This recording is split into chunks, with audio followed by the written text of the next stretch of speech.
Hey, good old Grief here, long time no see, and today I'm going to be reviewing Aesop Rock's new album, Spirit World Field Guide. So for those who don't know, Aesop Rock is a New York rapper, and he's very heavy in the underground scene, and he's been basically rapping since 2000, and has been consistently putting out really good music. I really like Labor Days. His last album studio release was The Impossible Kid, which got good reviews and delved deep into his personal feelings and his problems. And with this album, he went for a little bit of a different feeling. It sonically sounds similar, but in terms of lyricism, it's more focused on generalities. The theme of the album's kind of focused on, a field guide. So he's talking about a guide of how to journey through the spirit world, and because of that he doesn't want to make it specific to himself, but he rather broaden out his horizon to try to attract more people and to try to guide other people through their problems. His sound might be slightly off-putting at first for some people who haven't experienced him before, because it is a very unique style, a unique flow, unique cadence. However, once you really get used to it, you could see how great of a lyricist he is, how verbose he is, how expansive his lyricism is in terms of vocabulary, and I would really recommend getting into him. Personally, I think this is probably his best produced album up to date. He's had a few hit and misses before, but I really liked how this one was produced. And I decided that we should just go through a few songs and really focus on what he did right, what he did wrong, and what he could improve for the future. The intro song is just to get you into it, so I'm just going to skip it to The Gates, which was the first single. And personally, this was not my favorite song. I was kind of underwhelmed when I first heard it, since it came out before the album released. There are a couple nice lines in there. So, for example, there's a Wu-Tang reference. And the song's talking about him being a night owl and being different from the pack and kind of entering the spirit world. So he's at the gates to the spirit world. It's about to open up. But the chorus was a little bit off-putting for me. It was noisy in a bad way. And for a single, I was expecting a little bit more. However, I thought Button Masher was a nice continuation to it. It kind of continued with that video game production, video game style, and there was a really nice part about Buzz Aldrin, so it was Buzzed Aldrin, and then he kind of related it to beer. And the whole song's talking about going to space, so it kind of ties in with the theme nicely. And I really liked the beat change in the third verse, which focused more on his isolation and put the chorus really into perspective. With Dog in the Dark, song number 4, I think we're introduced to something that we haven't really experienced with Aesop Rock before, and it's these short songs that focus just on a single theme.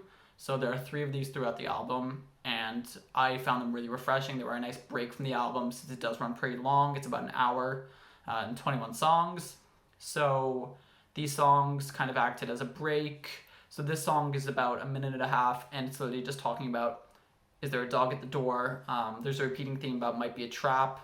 And it was a really, really goofy song, but in the best way possible. I thought it was concise. I thought it was accurate. It kind of reminded me of a Lupe Fiasco song in terms of it being simple yet dense, and these songs really gave me a breather throughout the album, so I didn't really feel fatigued when listening to it. All other songs like this were Flies and 1 to 10, which I'll get to later, but they kind of follow these themes of 1.5 minutes and being short, concise, and focused on a single thing. Moving on to Gauze, I thought Gauze was a really good song. The flow has been described kind of as a mumble rap, since he rapped in triplets, which is super nice. I really like how he took advantage of it, and he did it really well. He's talking about prepping for the hard journey ahead of him in the chorus. The delivery is a little bit weird on the chorus, though. I feel like it's a little bit dragged out, just in the way he says it. I feel like he could have done a little bit better with that. However, on Pizza Alley, which is the other single off of this album, there aren't really any mistakes. It's a really solid song. I wouldn't say it's the best song on the album, but the beat is on point. His flow is on point. He has a lot of great lines in here. I really liked the beat change after the chorus. And I also like how he talked a little bit about his experiences going to Peru, which actually started his inspiration for this album, which was really cool.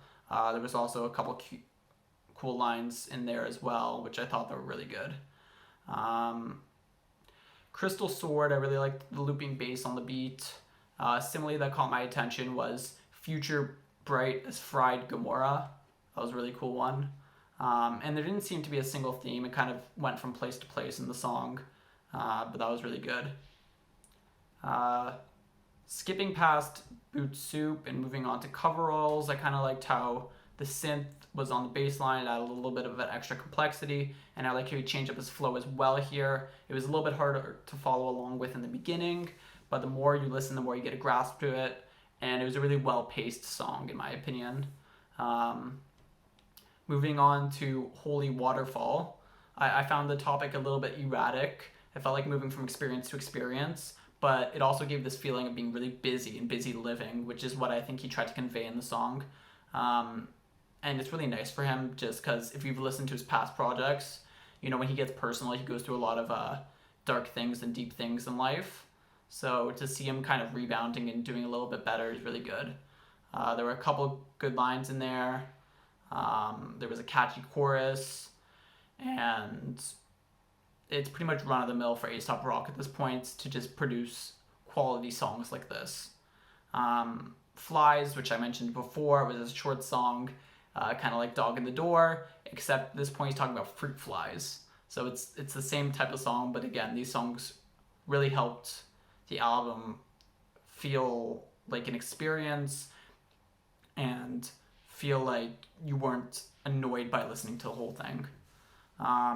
Moving on to Salt, it's a little bit more aggressive, which is another theme with this album that we didn't really see on The Impossible Kid, but it's definitely one of the better beats from the project as well. I love the Clear My Throat sample. I thought that was really good. And in this song, he's just mad at the system, who doesn't value him, and sees him as a bag of hostile protein. In the second verse, he starts off with a rat analogy, which is really nice, and talking about the rat race of people, most likely. And there were other really good lines in there. I thought this was one of his stronger songs in terms of, witty wordplay, even though all of them in reality are great. Sleeper Car has a really good organ introducing the song. The beat is wonky and completely out of left field, but it's also super refreshing. There's a great build-up in terms of the beat to the chorus, and it's talking about his experiences in Thailand. Overall, I also thought it was a really good song. I liked the heavy piano notes. It made it feel kind of sad, and it's nice to have an album by him. He was extremely consistent on this album. Moving on to 1 to 10, I think it's a play off of the Buzzed Aldrin thing before, and where in part of it he says he can't count down from 10 to 1, so now he's counting from 1 to 10. However, this song doesn't have to do with anything in space. It's talking about his back pain. So again, these simple things that he's relating to these super complex analogies about space and the spirit world, he's relating it now to his bad back, right? It kind of brings it down to earth, kind of makes you feel like, okay, I can handle this, and allows you to finish the album. Attaboy was a more aggressive song. I wasn't too high on the beat though, and it's just kind of Aesop complaining. I didn't really like that, just because while he does complain and while the wordplay is great, it's kind of not what I want to hear from him. If I want to hear him complain, I don't want to hear him complain in generalities, which is kind of what I took away from the song. Kodokushi, which is actually Japanese for dying in your home alone, which is a thing there. It was a depressing song, but honestly, there are just some insane quotables, so I'm just gonna read them out. I could turn a rib cage into wind chimes. When a spirit and vessel consider living apart, it's official. I ain't signed up for the mission to LARP. My Call of Duty stay all-consuming, even if y'all see him as a dollar movie, and other great lines like that.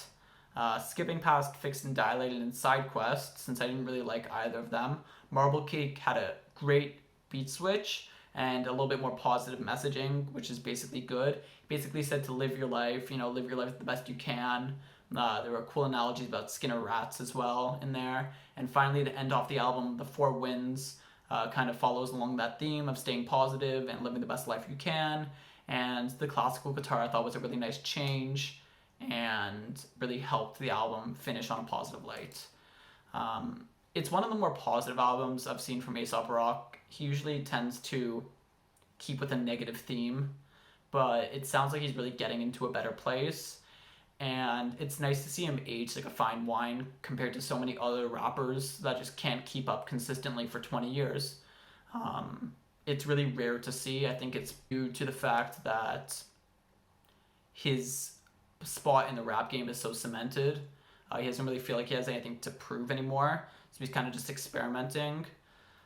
This is probably the best produced Aesop Rock album I've heard.